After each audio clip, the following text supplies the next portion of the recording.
So again, a warm welcome to today's first African regional discussion groups, and welcome on behalf of the ISMLF.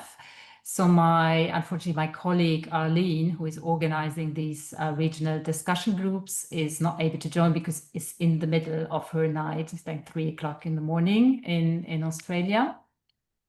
And unfortunately, for some reason, Dr. Matilda Ongondi, who was sort of prepared to do the moderation of this webinar, is unable to join. So I have sort of jumped in and I facilitate this meeting. Oops, I'm sorry. So before we get started with the actual discussion, I just briefly wanted to introduce you to the ISMLF, especially for those of you who haven't worked so closely with us before. So the ISMLF is mainly a research and physician-based organization, and our overall mission is to improve the situation for patients with CML worldwide. And the ISMLF has mainly two main priorities, and one is raising the bar of CML management through CML education, for example, through meeting and regional discussion groups and webinars like this, but also to clinical preceptorships or expert webinars, the ISMLF conversations, publications, selections, and also the Knowledge Center with lots of interesting presentations. The second main priority is harnessing the power of global research, and we have various international research alliances like the Genomics Alliance, the Treatment-Free Remission Alliance, and also various international research projects like the Pediatric CML projects in low and middle income countries, a project on CML and hepatitis B, it was a service of practice, and various other projects. And if you are interested in one of these projects or the educational materials, feel free to contact us and we can get in touch with you. So my slides are not working well. Here we are. So let's get started and dive into our today's conversation. We have two dedicated topics for today. One is advanced phase management of CML, especially in or with view to resource constrained settings. And the second one is CML as a second malignancy. Before we get started here, a couple of logistic and housekeeping information. So we kindly ask you to leave your microphone switched off until you wish to speak. So feel free during the discussion to switch off your camera. Please leave your cameras on so our presenters have an audience. And you can submit your questions via chat or raise your hands, whatever suits you best. But we encourage you to submit your questions during the presentation, during the expert discussion, so we can do this conversation as interactive as possible. If there are any issues with interpretation or technical issues, feel free to text me via the chat function. So let's get started with our first topic, advanced phase management of CML in resource-restrained settings. And it's our privilege to welcome two renowned experts. First of all, Dr. Ahlam Nasser, our African expert for today from Muhimbili University of Health and Allied Sciences in Dar es Salaam in Tanzania. And I have to read, because I have just jumped in here, a couple of things to introduce you. You are on the steering committee of the African Key Discussions on CML, and he always makes great contributions to every meeting, and we feel privileged to have you here today as an expert. At your side is our international expert. Please welcome Professor Mhairi Copland from the Institute of Cancer Sciences and the University of Glasgow in UK. Professor Copland is a globally renowned hematologist and is professor of translational hematology, as mentioned, at the University of Glasgow. And she is, I think we can say, a great friend and contributor to the International CML Foundation. And it's lovely to have you here as an international expert. So we start with the first topic, and we have approximately 10 minutes, Ahlam, for your presentation of the first case, and then Professor Copland will jump in and discuss the case with her from an international perspective. So I stop sharing my slides, and then you should be able to upload yours.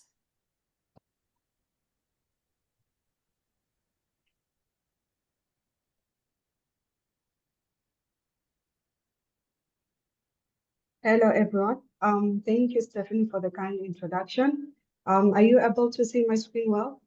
Yeah, it's not yet in presentation mode, but we can see your slides. Fantastic. Okay, excellent. So our topic, as previously mentioned, is management of advanced phase CML in resource-limited settings. I'm going to give perspective from Tanzania. And for those who have not been who have never visited Tanzania, it is in East Africa, and it is technically called United Republic of Tanzania because it is a union of two countries, Tanzania mainland and Zanzibar Islands. We have about 31 administrative regions and about 65 million people. With regards to CML care in Tanzania, over the years, we have been having increased number of hematologists across the country, about 45 currently, for the 65 million Tanzanians. And as you can see from the map, the purple pentagons shows those areas where we have hematology care for diagnosis of CML and other hematological malignancies. However, the only two sites where we have TKI access are two, which is in Moshi, northeast of Tanzania, and in Dar es Salaam. So CML generally is the most common leukemia that we see, and we do see about 50 to 80 patients per year. The median age is around 38 to 45. We consider them to be very young compared to data from US and UK. And as previously mentioned, we have TKI available through Max Access Program at two facilities, Ocean Road Cancer Institute in Dar es Salaam and Kilimanjaro Christian Medical Center, which is in Moshi. So as a general background with regards to how the patients typically present in our settings and many, which resembles many low middle income countries, commonly, patients present with symptoms, about 98% of the patients, and they usually they have had symptoms for at least 1 year before they present to facilities. And a diagnosis as expected, they tend to have large disease burden as indicated by massive splenomegaly, high white cell count. And even though they're in chronic phase according to WHO, they usually are at high risk, so-called high risk for ELTLs. Whichever risk score that you use, they are usually high risk for group. So I'll start with the first case to give a room for the discussion with regards to management. Our first case is RB, who was 35 years old female, presented with 7 months history of progressive abdominal distension, which was associated with early satiety, accompanied with symptoms of anemia and constitutional symptoms of fevers, night sweats, and weight loss. On examination, she was pale and had massive splenomegaly, measuring about 20 centimeters below left costal margin. CBC at diagnosis showed marked lymphocytosis of 442, and predominantly it was neutrophilia, and significant lymphocytosis and monocytosis, as you can see from the CBC, had mild anemia of HB 9.7 and normal platelet count. From the peripheral smear, we saw granulocytes in all stages of maturation. The blast percent was 7%, so the patient was declared to have CML in chronic phase, and the PCR of the BCR-ABL1 using Gene Expert showed 59% in international units. And the patient was referred to Ocean World Cancer Institute to initiate imatinib at 400 milligrams. 2 weeks post imatinib, the patient presented with gradual onset of left gluteal swellings, which was associated with severe throbbing pain and fevers. She was initially treated with antibiotics and analgesics at a nearby facility, and she had reported mild improvement. At CML clinic back at Ocean Road, the examination revealed firm tender nodular masses on the left upper quadrant. It was measuring about 4 by 3. There was no discharge or pus coming out from those masses. Ultrasound revealed multiple solid subcutaneous masses with peripheral vascularity, and it concluded that this was likely representing leukemic infiltration or soft tissue deposits. Unfortunately, biopsy could not be done due to financial constraints. Other investigations, CBC at 1 month had shown white cell had decreased by from 400 to about 100, and the anemia had worsened from 9.7 to 6.6. Platelet was within normal range. The periphosphere had shown blast percent of 11%, which was equivalent to accelerated phase by the past or previous WHO 2016. However, it was still chronic phase by the current definitions. So the conclusion was this patient had CML with myeloid sarcoma or extramedullary blast proliferation, which equated to CML in blast crisis. Based on availability of what we had, the patient was placed on ponatinib 30 milligram once a day and was advised to return in 1 month. So there are a couple of questions for the discussion. What could have been done differently? Is there a role of local treatment, surgical or radiotherapy when we are talking about myeloid sarcoma?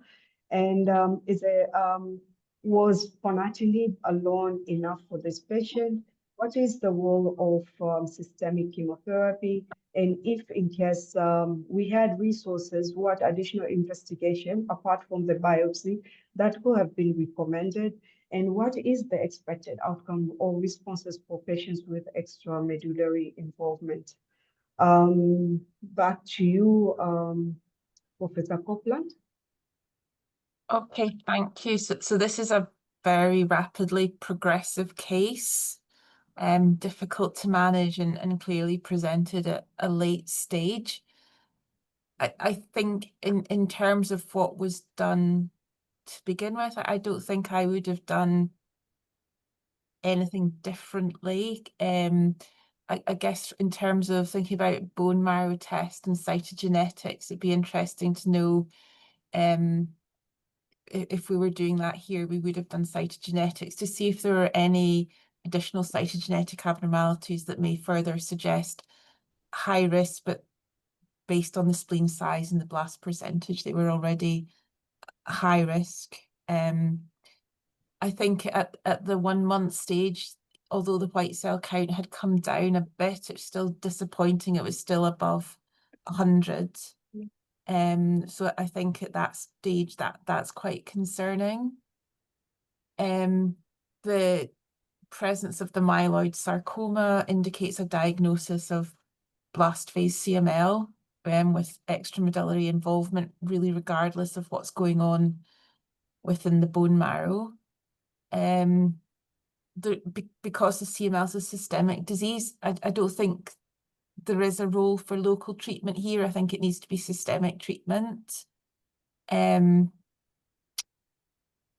not sure what all the treatments that you have access to. I think in terms of a TKI, ponatinib was the right choice.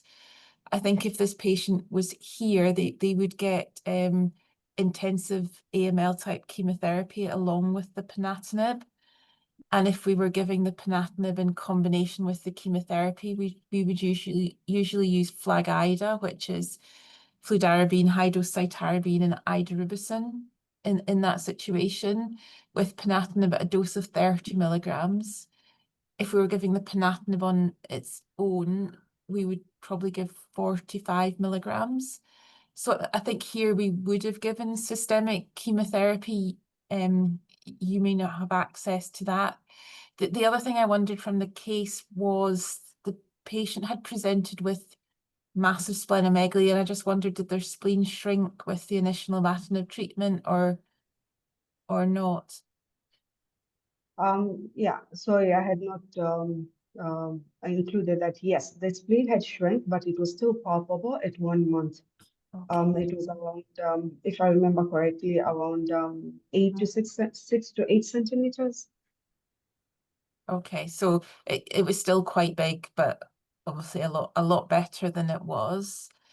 So then thinking, so I think here we would have given systemic chemotherapy in this situation. I think thinking about the additional investigations that could have been recommended, I think this is difficult when you've got such limited resources. We would have done cytogenetics to look at the molecular changes at the point where the patient returned at the 1 month stage and they were clearly progressing. We would have probably done a BCR-ABL kinase domain mutation screen.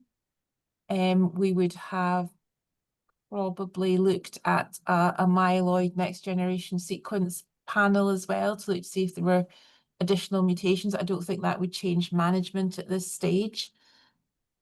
And I think we would also have done a donor search for a transplant. I'm not sure. I don't think you have that option open to you though for doing stem cell transplant for CML, if I'm right. Yeah, at the moment, no, we do not have the capacity of doing stem cell transplant. But in terms of the sort of treatments you have access to, I think moving to ponatinib second line was absolutely right as the TKI, because you had a very high risk patient that hadn't responded, hadn't obtained a hematological response to imatinib, although it was a very early time point. They were clearly progressing. In terms of the expected outcome, the patient would be treated as for a patient with blast phase. Now, the patients that have sole extramedullary involvement tend to do better than those that have bone marrow and extramedullary involvement, but the outcomes are still terrible. So I think that there was a meta-analysis done about 7 or 8 years ago, and it showed overall survival for the combination of chemo and a TKI was less than 30% in this setting. For TKI alone, I think it's less than 20%. So it's a very poor outcome population, unfortunately. So that's why we tend to give them really intensive treatment up front, because we kind of feel there's one chance for these patients to get a remission. And then if we can consolidate that with a transplant, but that's not feasible when you've got restricted resources, unfortunately. So I don't know if anyone else wants to comment, or Dr. Nasser has any thoughts. I think you did everything you could with the resources you had. As I say, the only other thing would be if you were able to deliver systemic chemotherapy. So, Mhairi, do you think you have a couple of questions? The N of 1, two patients that had this extramedullary. They were not actually blasts; they were neutrophils. Those I still consider as chronic phase. I mean, if they're actually, so I think a biopsy would have been useful, but like you said, like the limited resources. I think another point, and this is most likely myeloid, but a flow cytometry, do you think would have been confirming that it's myeloid versus lymphoid? Yeah, I think that would be helpful, because I saw that the lymphocyte count was a little bit high as well, but it may be that the diffs are really inaccurate on the machines when the white cell counts are so high. I mean, Yeah. I guess you didn't tell us how the patient did, so that would be nice to know. So clinically, the patient is doing well, and we were waiting after the 1 month of treatment. We were waiting to see her back at the clinic to see how the patient is faring well. Okay. how it's the patient is it's- faring. Yeah. Okay. Okay. No, Would you bump But up her I dose, think Mhairi, now or no? Would you bump up her dose to 45? What are your thoughts on that? if you're going to stick with the ponatinib alone, I would bump it up to 45 if you can, if she tolerates it. If you're going to give her some chemo along with it, I'd stick at 30. May I ask a question? In one of your previous slides, you have shown that the percentage of the high-risk patients is 41%, if I am correct. Is correct?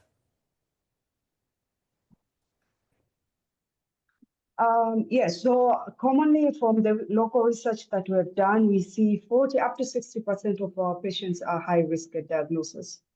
And then splenomegaly is present in 84% of the cases. So these are all aspects which have to be considered, because I think that probably one of the main problems that you are facing in Tanzania, as well as in many other countries of Africa, is just that the diagnosis is quite late. So there has been a quite high risk already of some subclones. So apparently the disease is still in chronic phase, but we cannot exclude that there are small clones which are already prone to become, I would say, blastic. And this is one of the risks that we are having. So I'm asking, have you ever, so to start immediately with imatinib, which is an extremely good drug, but certainly I would say weaker than other drugs. So I think that we have to consider, once that we are making a diagnosis like this one, just to use, I would say, sort of induction therapy. This can be done in different ways, I think, but even with chemo, but also with a more potent TKI. I would say now we have available potent TKI like ponatinib, and we do not know if this patient has responded so far to ponatinib, but it's likely. And I would have used in this case, I would say, the maximum dose of ponatinib, which is 45 milligram per day, even if it is, I would say, 25-old female. Certainly in blast crisis, the association with chemo is, I think, I would say, as Mhairi knows very well, she has a good protocol, is together with TKI is always something to be done, in my opinion. And of course, followed by stem cell transplant, which is still, but I do not know which of these options can be available in your country as well as in other countries of Africa.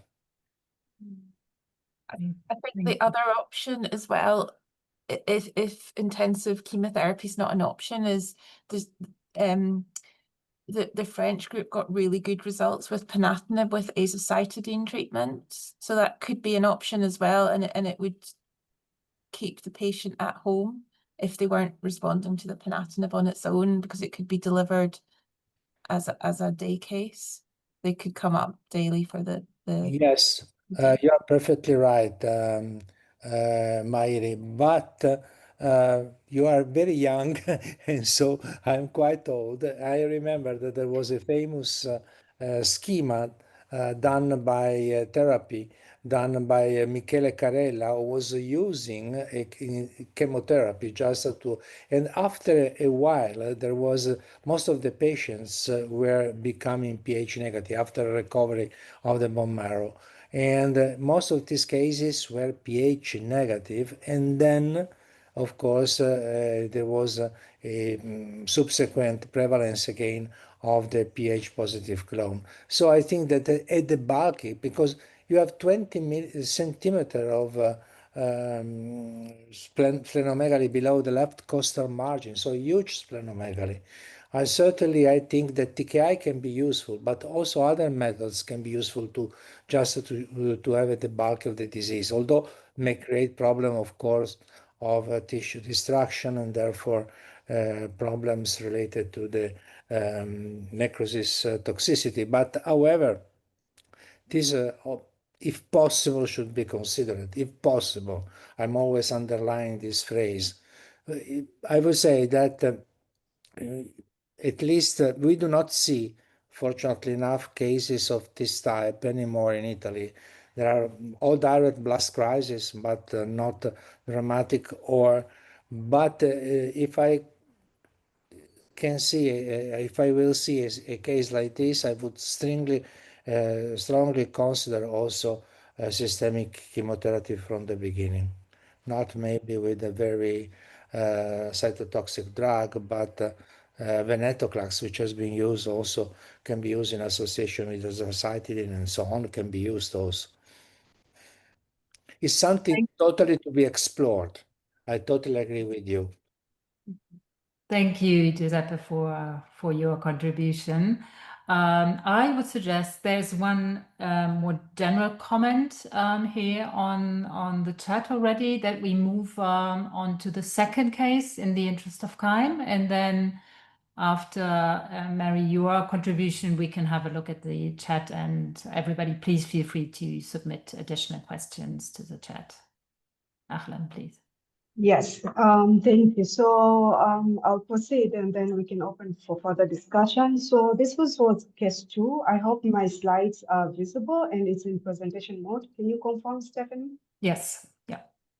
Yes, so this is the MK, a 25-year-old female who presented with progressive abdominal distension, symptoms of anemia and B symptoms for 1 year. Again, this patient had massive splenomegaly. Investigations, CBC and diagnosis showed white cells of about 300. There was neutrophilia, but the predominant cells were lymphocytes, and had mild anemia, and platelets was normal. Peripheral had shown granulocytes in all stages of maturation, but the patient had high percent of blast at 51, and mostly they were myeloid from the morphological perspective. So the patient was diagnosed to have CML in blast crisis with transformation to AML, and PCR was 53. So initially, because of unavailability of medication, was started on imatinib 400 milligram. At 2 months reported, the patient presented with subconjunctival hemorrhage and heavy menstrual bleeding, which was managed by supportive care, including provision of tranexamic acid. As you can see from the CBC, at 1 month, the patient had neutropenia, anemia, and thrombocytopenia. So the bleeding, even though the platelet count was high, it was considered to be somehow also related to platelet dysfunction as well, and the thrombocytopenia that was there. So by 2 months, the patient had pancytopenia, and the subconjunctival hemorrhage and heavy menstrual bleeding had stopped. At 3 months, patient presented with leukocytosis with predominantly myeloid blast, as you can see from the CBC here. And when the BCR was done at this time point, it was very low at 1%, showing that it was no longer just the BCR ABL controlling the hematopoiesis, but rather additional cytogenetic abnormalities and other mutations that was driving the hematopoiesis. Patient, because we do not have access to induction chemotherapy, and maintenance without the presence of allogeneic stem cell transplant. So the patient was placed on low-dose cytarabine as part of palliative care. Imatinib was later switched to blasatinib, and at 4 months, the patient passed away. So a couple of questions, assuming no resource limitations, what would be the most appropriate treatment approach? I think this has been partly discussed from the previous case.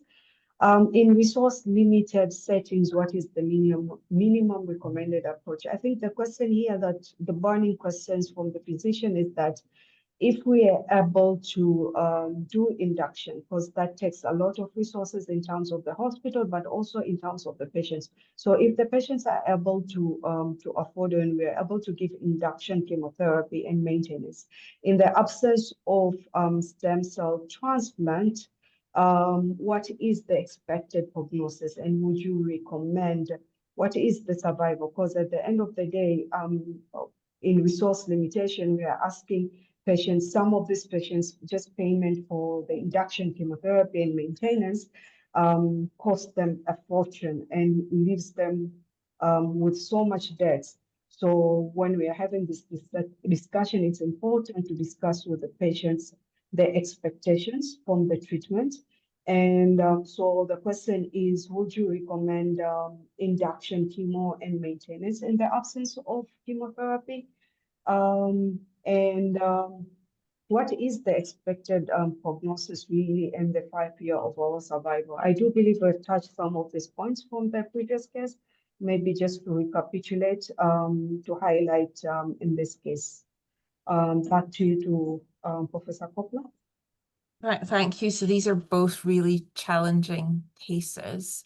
I mean, I think, again, if there were no resource limitations, as we discussed, we would give intensive chemotherapy with a TKI for this patient and then proceed to an allogeneic stem cell transplant. I think when your resources are so restricted, and you don't have access to transplant, I think you need to give a potent TKI if you can. Sorry, a quick question in that. Would you consider ponatinib or dasatinib, given the advantage of dasatinib of causing blood-brain barrier, especially in lymphoid malignancies? What would you recommend between the two? So did this patient not have myeloid rather than lymphoid blast phase? Oh, yes, for this patient, yes. Yeah. It was So rather myeloid. I think because ponatinib is more potent and is effective against the T315I mutation, which quite commonly occurs with dasatinib, and there is evidence that ponatinib also crosses the blood-brain barrier, I would give ponatinib in this situation. In terms of a minimum approach, you could give intensive chemotherapy with a TKI and then go on to ponatinib maintenance long term if you achieved a response, if you're unable to do a transplant. If you're not able to give intensive chemotherapy, then the minimum recommended approach is going to be palliative, and it's then probably what's the kindest approach for the patient. So that's probably going to be a TKI with oral chemotherapy such as hydroxycarbamide to control the white cell count. Rather than, I mean, the low dose of cytarabine will get the counts down quickly, but it does mean the patient having injections, whereas this hydroxycarbamide is probably a little bit more a bit more easy to manage if you're if that's the approach you're taking. In terms of the prognosis with induction and maintenance, I mean, I think it's likely that these patients will eventually relapse, but they could get months to years before they relapse. In terms of 5-year overall survival in the absence of transplant, I think it is going to be a lot less than 20%. It depends what other, what other TKIs you can cycle through and what other options there are. But in a very limited resource setting, I think the outcome is going to be very, very poor. But I would let other people comment. And I think for the question in the chat from Dr. Ephraim, I think there is a potential advantage to giving intensive chemo with TKI if you can't go on to give a consolidative transplant, because you could still induce a long-term remission for that patient, which could then be managed with a maintenance TKI. So I do think there is some value in that, but it would be for selected patients. But I'd be interested to hear what others think. Are there any other comments? Sorry, maybe a follow-up question with ponatinib maintenance in terms after induction. When we are talking about the patients having months or years, is that like, because my understanding is 50 to 70% of the patients relapse And I've mentioned because when we are discussing with the relatives in terms of affordability of induction, it's always better to have some sort of sense, what is the percentage at the end of the year, maybe 1 year survival with just maintenance ponatinib. Are we talking about So with 10%, 20%? So with the ponatinib study from the PACE, from the PACE study, which gave ponatinib alone, which was giving it in a later line of therapy, because it's not been used first line other than in combination. But in PACE, 18% of patients overall achieved a complete cytogenetic remission, and 3-year overall survival was 9% of patients in blast phase. But it's very poor. Thank you. I'm afraid. Mhairi, would you think that these numbers maybe, I don't know the answer, maybe a little better for de novo? Yeah, I think they're definitely better for de novo. That's what we saw with match point, was the patients that were de novo did better. And that's quite well recognized, that patients that progress do a lot worse, unfortunately. Right. But this patient was de novo, so with a more aggressive approach, they may have had a chance to do better. But if you don't have access to that, it's... Yes, but we do expect it to be, in this situation, the 5-year overall survival, in absent of transplant, of course. Mhairi. It's almost null, I think. I think it's going to be very low. I'd say 10% or less in this situation. Yes, almost null. And therefore, I think that certainly one of the problems that you have to face and to set up for patients like this, allogeneic stem cell transplant is absolutely important. In Africa, at least the patients are young. They have many circumstances, many siblings. So this is very... So I think that something should be done to set up at least per nation and so on, one center for stem cell transplant. I would say in this case, provided by some other people, because of course in Africa the situation being like this, with 41% of high-risk patients and so on, we do not... I would say we have to keep the information that we can try from our trials, but in a total different environmental situation. So we need to have, I'm using the wrong word, but a little bit of more fantasy to try to do the best that we can do in a situation which is not exactly like the one that we are facing. So I do not think that there is much difference using, in the case like this, imatinib or dasatinib or even ponatinib. But we need to think how to the possibility to transplant, because this is will increase the probability at 5 years of at least 20-30% of the cases. So in this situation, of course, nothing better could be done, but indeed the patients died after 4 months. So this is the reality. And we need to organize something in this way. People like CML because blast crisis is the most terrible acute leukemias. I would say both, but the lymphoid now is much better, but of course it's quite expensive. But for mild blast crisis, the situation is really terrible without a transplant.